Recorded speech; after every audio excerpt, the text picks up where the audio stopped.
Well, all right. Good morning, everybody. For any visitors we may have or people coming in late, I'd like to say that welcome to the North American Unitarian Association's March service. We're a member organization dedicated to supporting and promoting the practice of liberal religion by embracing freedom, reason, and tolerance, rooted in our commitment to the inherent worth and dignity of every person and all people. Before I light the chalice, I've got just a few announcements, and I'll let you know the most important one first. Our summit for 2025 is now on the schedule for September 30th through October 4th. More information and details will be forthcoming, but if you'd like to contact anybody to ask questions and find out more, you can email info@naunitarians.org. And this year, for a variety of reasons, the summit will be online only. I am taking these announcements right out of the announcement email that came out a couple days ago. If you'd like a copy of that email or to get on the emailing list, use that same address, info@naunitarians.org. The Liberal Beacon, the February-March issue is now published, and that's on our website. And there's a communications tab. That's where you will go to pick up the Beacon. We have a couple workshops coming up, March 20th and a follow-up on March 22nd. The March 20th will be at 4:30 in the afternoon Pacific time on reflecting our NAUA values in communications. How can we exercise personal freedom while also respecting the freedom of others? How can we approach people and discussions in a reasonable way? How can we exercise tolerance in our interpersonal communications? Do reason and tolerance have limits? We'll discuss these and other questions in a quest to define the best practices for communication that naturally emerge from our values. And then there's a follow-up workshop to that on March 22nd at 10 in the morning Pacific. You don't have to have attended the first March 20th workshop to participate in the second. And this information also is online. We've got several circles are active, and you can find that again online. But we have one that's an open circle and continually accepting participants. It is where did it go? Here we go, the NAUA Conversation Discussion Circle. It's meeting next on April 2nd at 4 o'clock in the afternoon. It's just a monthly space for connection and community building where NAUA members and friends can gather, share ideas, and spark meaningful conversations. It has no limits on participating. It's open to all members and friends. There's a Zoom link in the announcement sheet that went out and also on the website. The NAUA Academy is offering on April 8th I guess a seminar, you might call it, the role of faith communities in abolishing nuclear weapons. Discussions about nuclear weapons are often framed as security, legal, political, or military issues, but equally important are moral and ethical perspectives, and faith communities play a critical role in bringing those dimensions to discussions about nuclear weapons. Anna Ikeda of Soka Gakkai International, hope I'm pronouncing that right, will discuss efforts by people of faith in advancing nuclear disarmament. That again will be on April 8th at 4:30. The ongoing International Alliance study course on mythology, it's a 6-part course, and part 5 will be happening on April 12th. You don't have to have attended the previous sessions. You can join anytime. If you have not registered for this study course, please register by clicking on the Register Now button in the emailed announcement sheet that went out. And I think that's all I have by way of announcements. Let me light our chalice.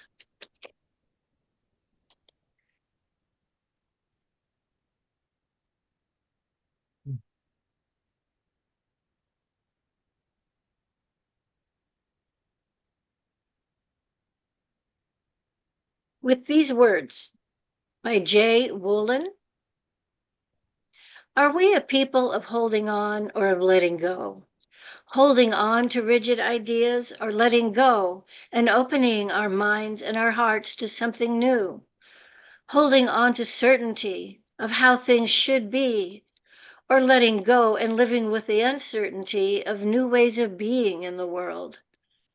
Holding on to what makes us comfortable, or letting go so we may grow, which can be uncomfortable? Holding on to what makes us safe, or letting go to make room to help others feel safe?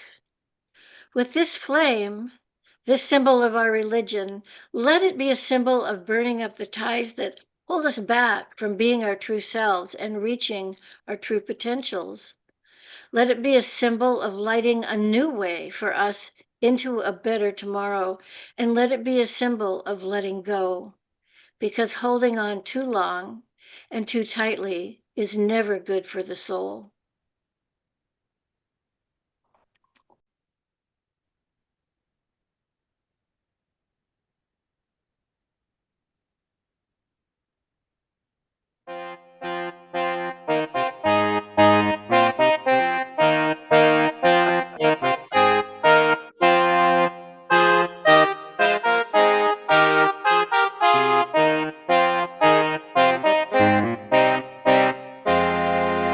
This whole world is full of sorrow, full of sickness, weak and sore. If you love your neighbor truly, love will come to you the more. It is said now, love thy neighbor, and we know well that is true. This custom of human labor, true for me as well as you.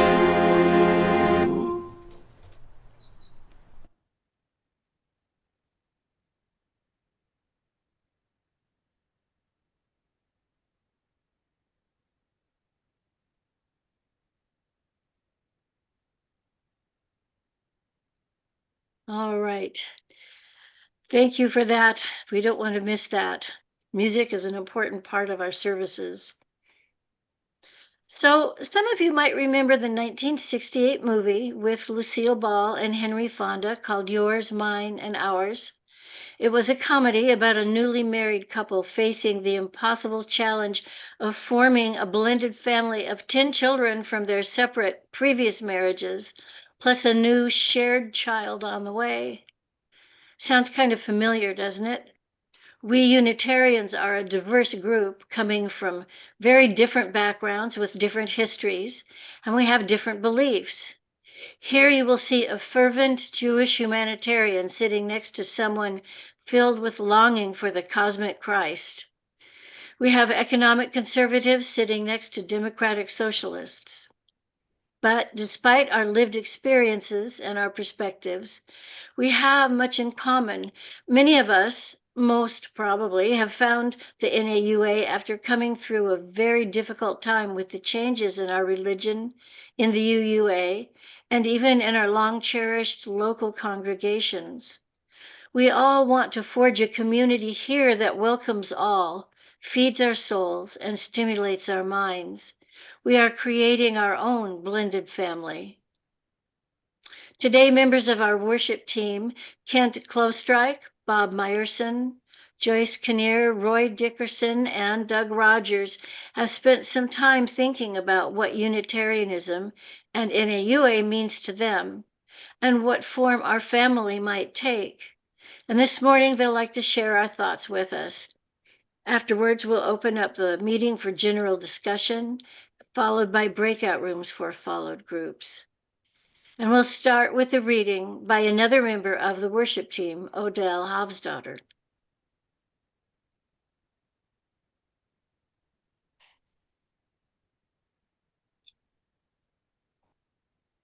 Good morning, everybody. Let me get my reading up here.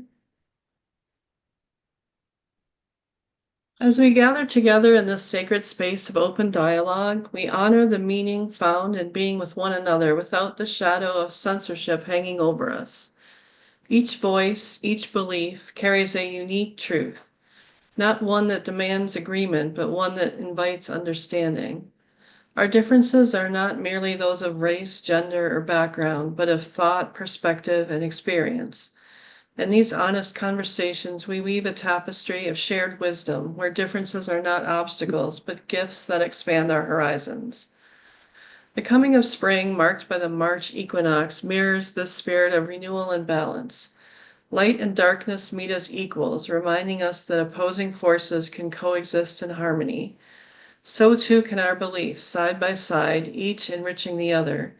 As the earth awakens and life stirs anew, we are reminded that our own spiritual paths are ever evolving. None of us walk this journey alone.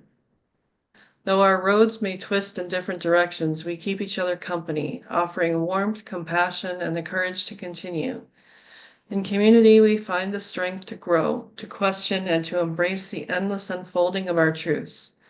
Together we embody the spirit of spring, resilient, hopeful, and ever reaching toward the light.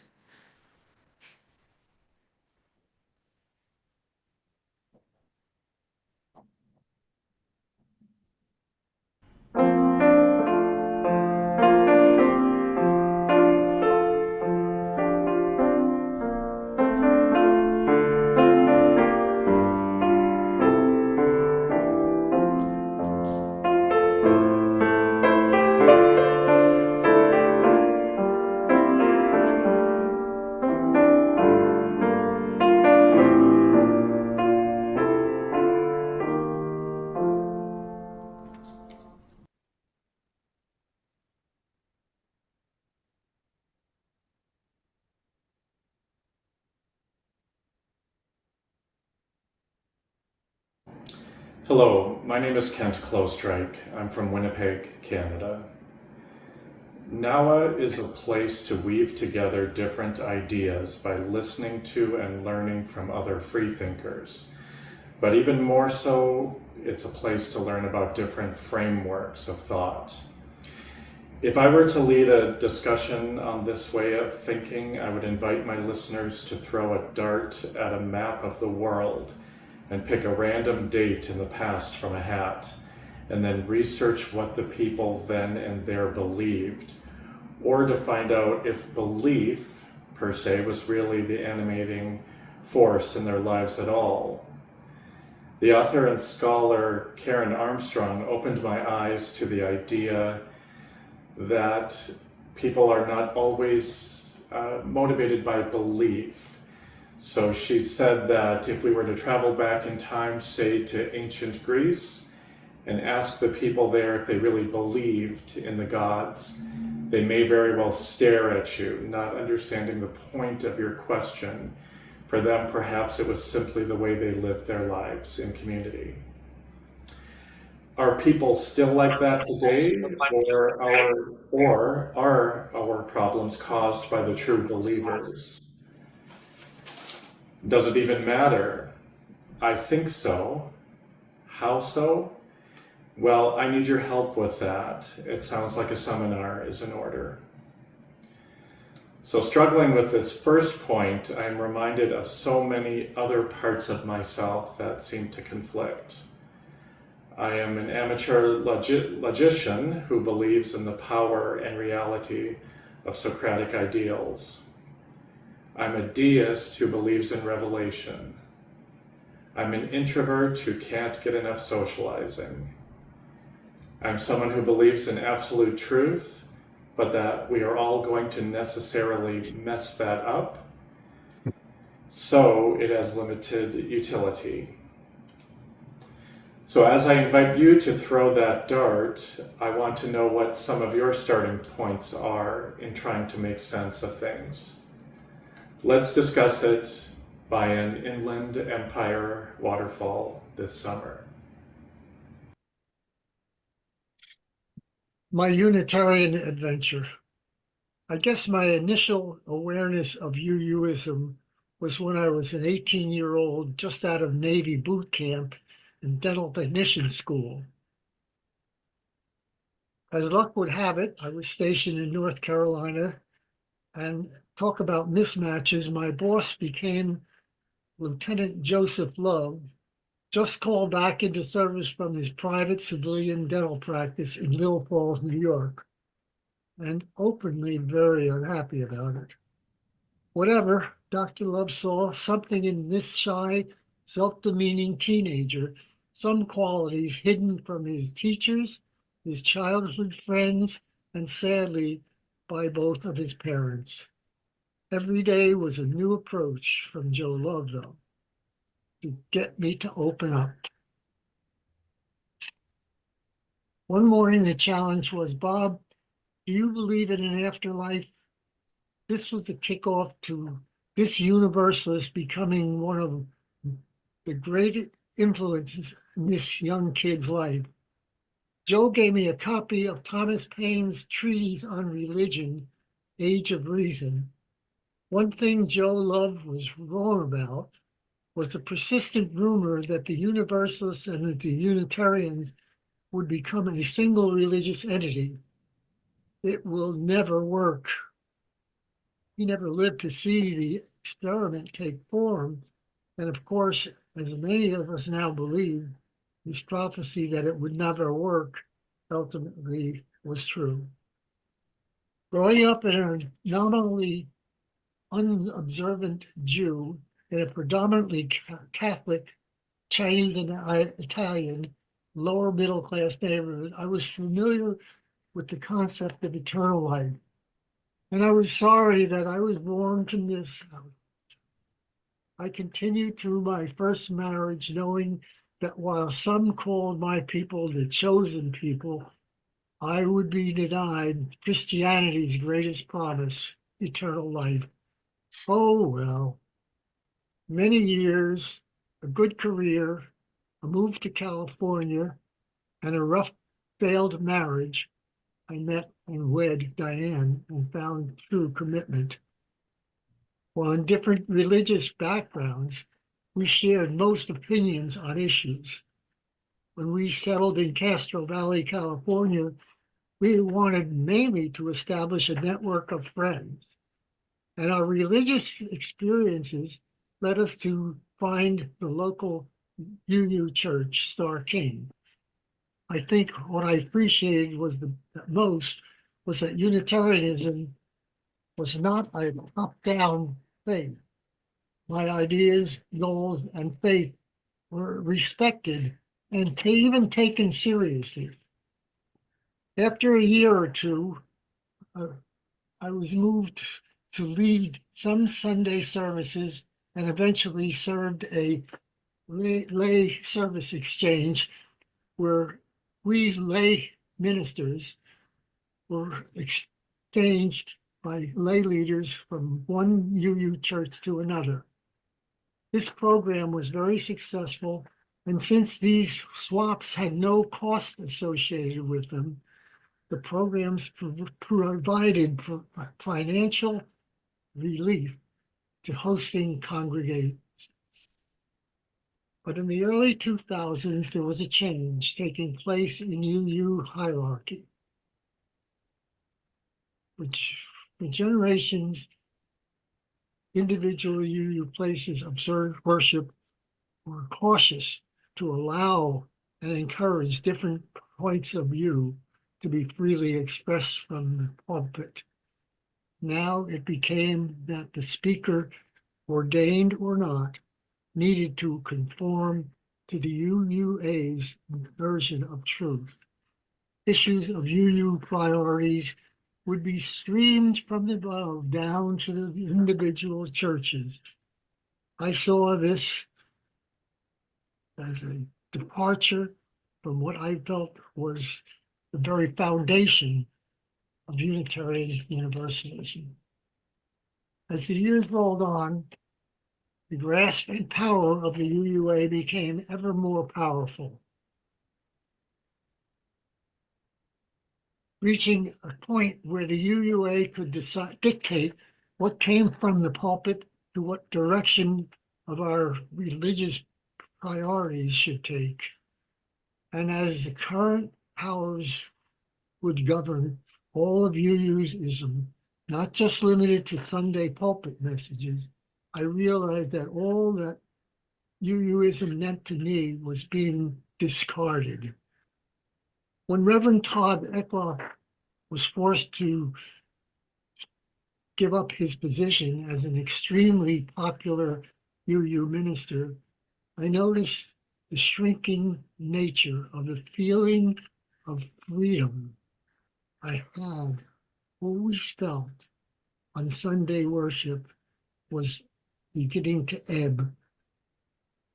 In dialogue with the youthful UU minister, she confided in me that she no longer had freedom of the pulpit and felt that the whole role of the UUA had assumed severely overstepped its boundary. For me, what's happened is a significant blow to liberal religion worldwide. I can only express sadness, and to all of the liberal religious professionals, I can only weep for the choices you now face. Practice choices between your fact and heart-driven truthfulness or your livelihood. These choices should never have had to be made. Hello, my name is Joyce Kinnear. I'm a member of the NAUA Worship Committee, and I'm going to just spend a couple of minutes talking to you about what NAUA means to me. I've been involved in churches all of my life. After growing up as Seventh-day Adventists, my husband and I left that faith in our early 20s. We left it not because we didn't like the concept of going to church, but because the top-down control over what we could believe and how we could behave really began to feel stifling. We felt as if we should be the ones in charge of our belief systems and our spiritual development, not someone else. We still like the idea of belonging to a church, especially for me. Belonging to a church provided me with the sense of being with a group, people I socialize with, in a place where I could participate with people with whom I could feel comfortable. After being introduced to a UU fellowship in New Mexico in the late 1980s, we became Unitarians and belonged to several different churches over the years. I appreciated the sense of community as well as the ability to enhance my own development both individually and through classes in the church. We were both very involved in all aspects of the church life for decades, but my special interest has always been helping to create community, organizing fundraisers, circle suppers, dinners, Christmas parties, and other events to help tie everyone together into feeling like something greater than just the sum of our parts. It has always been my goal to increase that feeling and belonging to the community for everyone, so that we know that we are not alone in this world. After we retired and moved out of the country, first to Panama, we lost connection with UU Church. We started a liberal discussion group where a few expats from a variety of spiritual backgrounds gathered at our home once a month to discuss our individual and different spiritual paths and give each other ideas on how we could make the world a better place. There was no local religious group that wasn't fervently right-wing there. Catholics were actually the most open-minded of any church or formal organization around us, with the exception of a few small Buddhist discussion and meditation classes.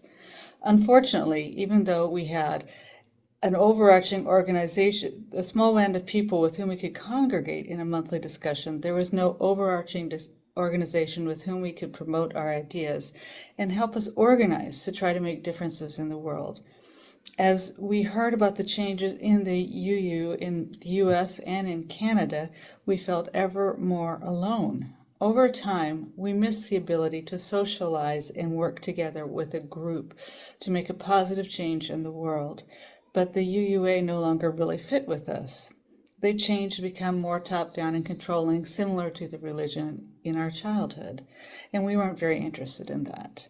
We wanted to be part of an organization that took ideas from the grassroots and moved to make positive changes in the world around us.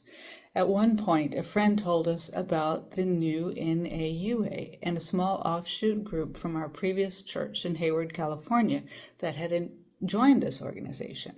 I talked with several of our friends who were involved in this offshoot, and what the group was doing sounded interesting. We emailed back and forth and joined in Zoom meetings. This organization, both NAUA as a whole and our little group, really began to feel like something we could belong to.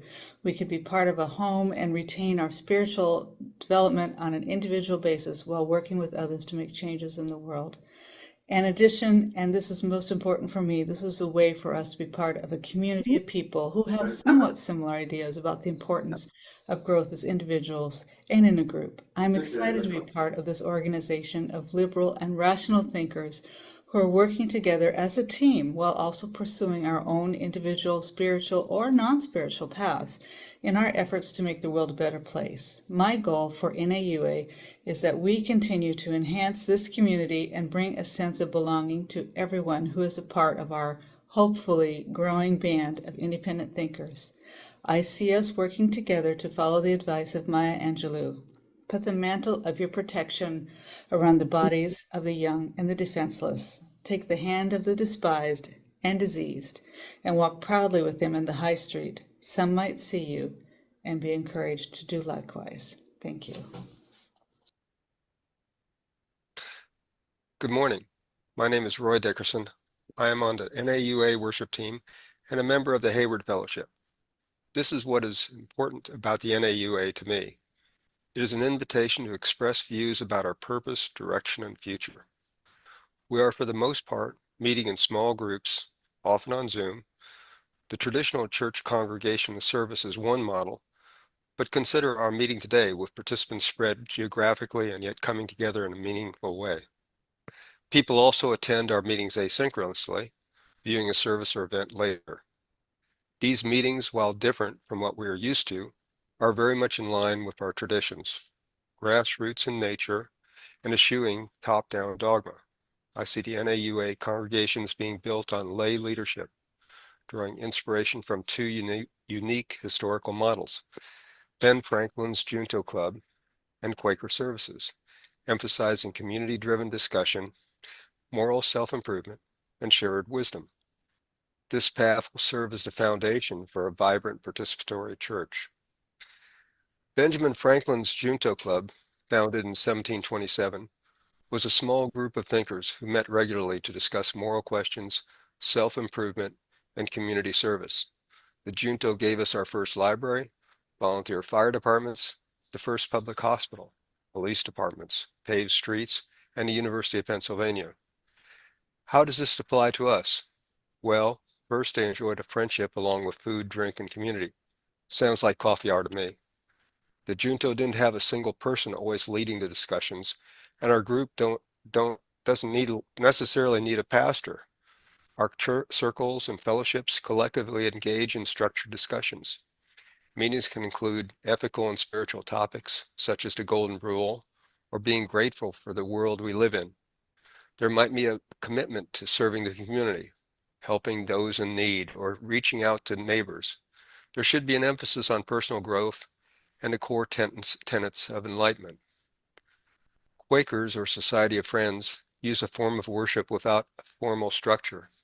There's an understanding that all are welcome to speak, or not, as they wish. Personal insights, readings, and silent reflections are all encouraged. Discarding the need for a pastoral leader, members are equal in their ability to participate. Merging the Junto and Quaker models with our traditions seems like a good fit for our NAUA circles and fellowships. The format might be as follows, with the possibility for music between the segments.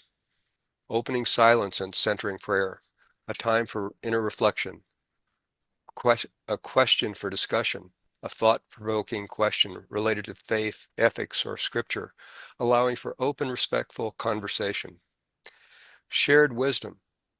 Anyone may speak, but listening is just as important as speaking. Commitments to action.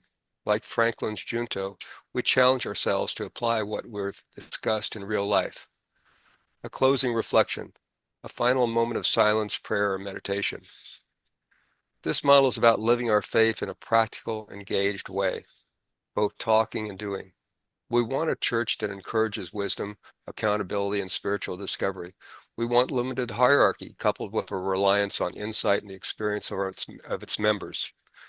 We want a church experience that encourages NAUA values of freedom, reason, and tolerance. Thank you.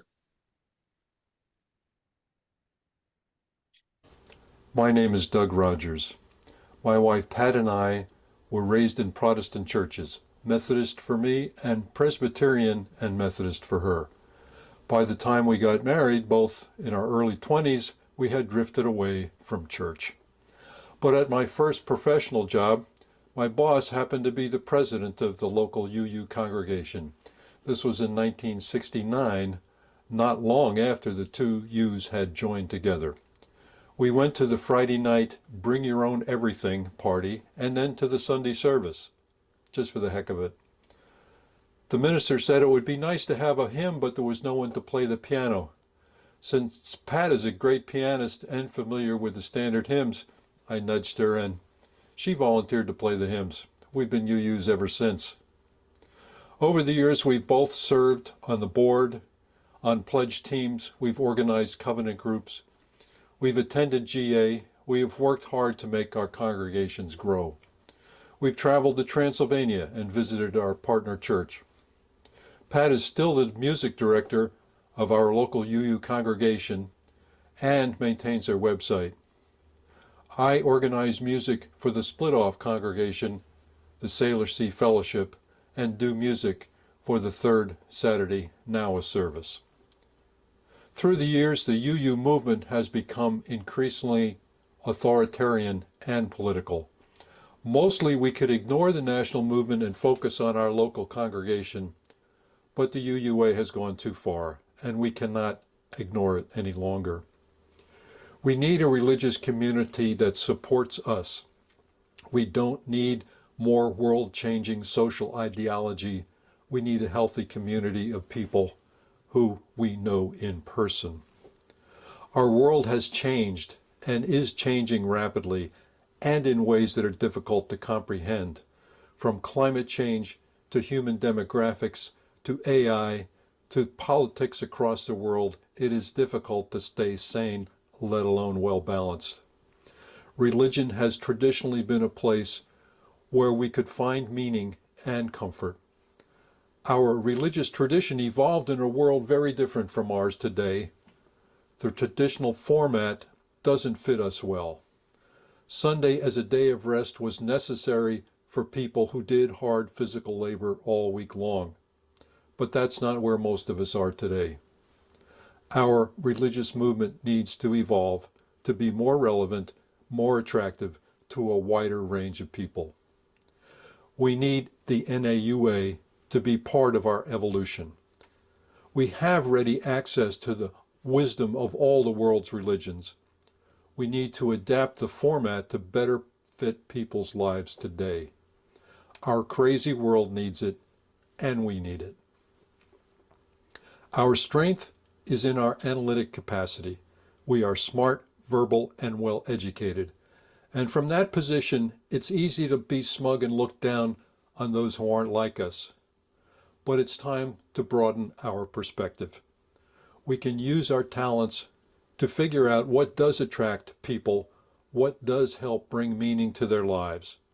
We can use the resources of NAUA to bring together best practices, to try out new things, to communicate what works. We can go back to our religious traditions and look for new understandings of the old stories, new ways to be in a troubled world. Bringing people together is one essential step that we are doing right now.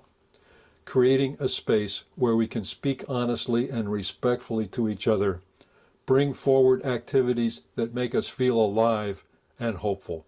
People want to feel alive. Let's use our NAUA organization to move in that direction. Thanks.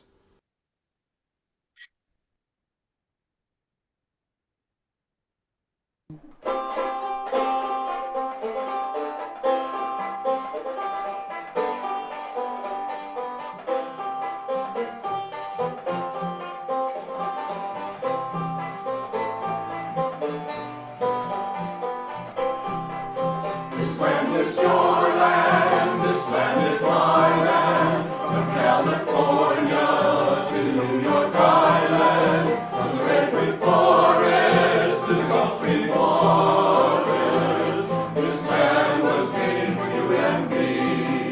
As I went walking that little byway, there was above me that endless skyway. That's how we go be that golden valley. This land was made for you and me.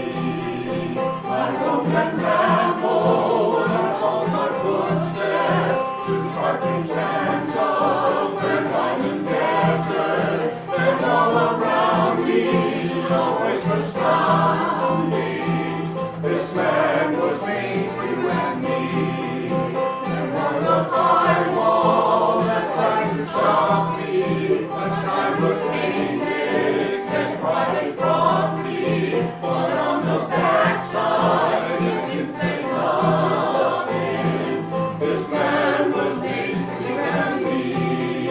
The sun was shining and I was strolling, with winds waving and the dust was rolling. The voice was chanting, the storm was lifting. This land was made for you and me. This land is your land, this land is my land, from California to the New York Island, from redwood forest to the Gulf Stream waters. This land was made for you and me.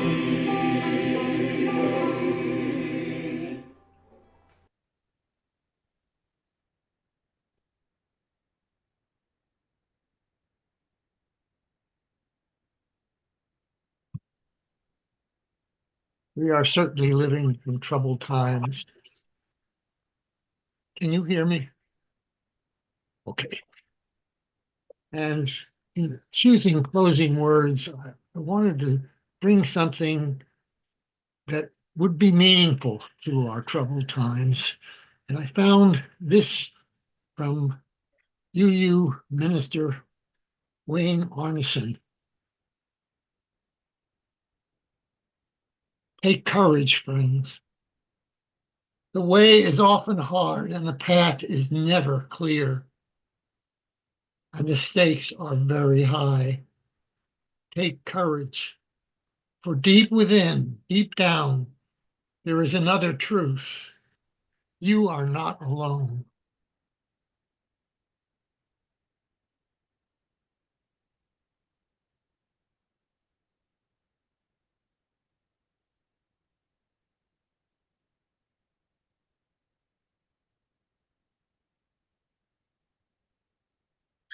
Well, thank you, Kent, Bob, Joyce, Roy, Doug, and Odell for a very thought-provoking service. Well, it's time to extinguish the chalice. I'd like to share with you these words by Mark Morrison Reed.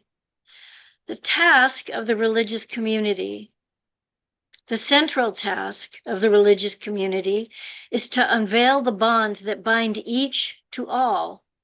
There's a connectedness, a relationship discovered in the particulars of our own lives and the lives of others. Once felt, it inspires us to act for justice. It's the church that assures us that we are not struggling for justice on our own, but as members of a larger community. The religious community is essential. For alone, our vision is too narrow to see all that must be seen, and our strength too limited to do all that must be done. But together, our vision widens and our strength is renewed.